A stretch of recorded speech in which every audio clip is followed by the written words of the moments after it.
అన్న చెప్పండి, అసలు ఏం డిమాండ్ చేస్తున్నారు? సంవత్సరం నుంచి కూడా ఇదే పరిస్థితి కొనసాగుతుంది, ఇంకా మీరు ఇట్లా రోడ్ల మీద తిరుగుతున్న పరిస్థితి వస్తుంది, ఏం డిమాండ్ చేస్తున్నారు? మేము కొత్తగా డిమాండ్ ఏం చేస్తలేం. కొత్తగా ప్రభుత్వాన్ని మేము ఏం డిమాండ్ చేస్తలేం. ప్రభుత్వం ఏదైతే హామీలు ఇస్తూ మేనిఫెస్టోలు పెట్టి ఓట్లు అడిగి గెలిచింది కాబట్టి అవి అమలు చేయమని మాత్రం అడుగుతున్నాం. అవి అమలు చేయలేని పక్షంలో బీఆర్ఎస్ పక్షాన, బీఆర్టీయూ అనుబంధంగా కార్మికుల పక్షాన మేము వీటి మీద నిలదీస్తాం. అవి ఇచ్చేంత వరకు పోరాడతాం. అంటే అనేక సార్లు ఇప్పటికే రోడ్లు ఎక్కిన పరిస్థితి ఉన్నది, అనేక ధర్నాలు చేసిర్రు, పదుల సంఖ్యలో మరణించిన పరిస్థితి కూడా ఉన్నది ఆత్మహత్యలు చేసుకుని ఆటో డ్రైవర్లు. మరి ఇంకా ఎలాంటి స్పందన లేదు, ఏం చెప్తారు ఈ ప్రభుత్వం? అది మాకు విచిత్రం అనిపిస్తూ ఉంది. సంవత్సరం టైం, అప్పుడు గతంలో నాకు ఒక నెల రోజులు టైం, 3 నెలలు చాలు అనుకున్న ముఖ్యమంత్రి గారు 13 నెలలు గడుచుతున్నా కానీ ఇంకా టైం కావాలంటా ఉన్నారు.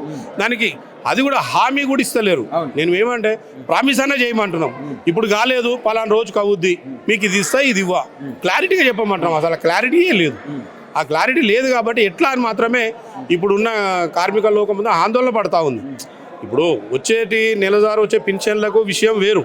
మేము కష్టానికి దగ్గర ఫలితం అడుగుతున్నప్పుడు, సంవత్సరం నుంచి మాకు రావాల్సినవి అడుగుతున్నప్పుడు దాని మీద దృష్టి పెట్టాలి తప్ప మేము అవే అడుగుతున్నాం. మేమేదో ఉచిత పథకాలు అనేది మేము పోతలేం. ఉచిత పథకాల గురించి మేము మాట్లాడతలేం. కాకపోతే కార్మికులు ఎవరైతే ఉన్నారో, ఏదైతే కష్టపడుతున్నారో వాళ్ళకి ఫలితాన్ని ఇవ్వమంటున్నాం. ఫలితంగా వచ్చేటట్టుగా మీ అధికారులని సమ్యాతం చేయమంటున్నాం. మా వాదన అప్పటి నుంచి కూడా అదే. కానీ రేవంత్ రెడ్డి ఆ ఇందిరమ్మ రాజ్యం అంటేనే కార్మికుల రాజ్యం, రైతుల రాజ్యం అని చెప్తాను. మరి ఎక్కడుంది? ఇప్పుడు లేదుగా. ఎక్కడుంది కార్మికుల రాజ్యం? ఏడ కనిపిస్తలేదు. ఏడుంది? ఎవరన్నా తృప్తిగా సంతోషంగా ఉండి సంవత్సరం తర్వాత మాకు వచ్చి ఇది చేసిండు మాకని ఒకరన్నా ఆయన ఈ చేసిన వాళ్ళని ముందుకు తీసుకొచ్చి చెప్పవచ్చు కదా. ఇప్పుడు ఇంతవరకు ఒక్క వర్గానికి కూడా రైతులకు చేయలే, ఆటోలకు చేయలే, మహిళలకు చేయలే, అంగన్వాడీలకు చేయలే, ఆశలకు చేయలే, డాక్టర్లకు చేయలే. ఎటువంటి ఏ ఒక్క వర్గానికి కూడా వీళ్ళకి ఇది ఏ చేసినా తృప్తిగా ఉన్నారు అనేది అయితే ఏం లేదు. అయితే ఇన్ని వర్గాలకు ఏం చేయకుండా సంవత్సరం నుంచి ఒక సీఎం కుర్చీలో కూర్చొని ఏం చేస్తున్నాడు రేవంత్ రెడ్డి? ఆలోచన చేస్తున్నాడు.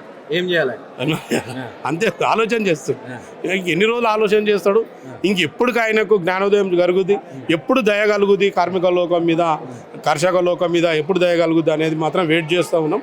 దాని తగ్గట్టుగా మా పార్టీ ఏదైనా పిలుపునిస్తే మాత్రం అప్పటికప్పుడు దానికి స్పందిస్తాం. రైట్. ఇంకా ఇటువంటి కార్యాచరణ ముందరికి పోతే మీ ముందస్తు కార్యాచరణ ఎలా ఉండబోతుంది? పార్టీ ఆదేశాలు ఇస్తేనే మేము ముందుకు వెళ్తాం. దానికి అనుగుణంగానే పనిచేస్తాం. Thank you.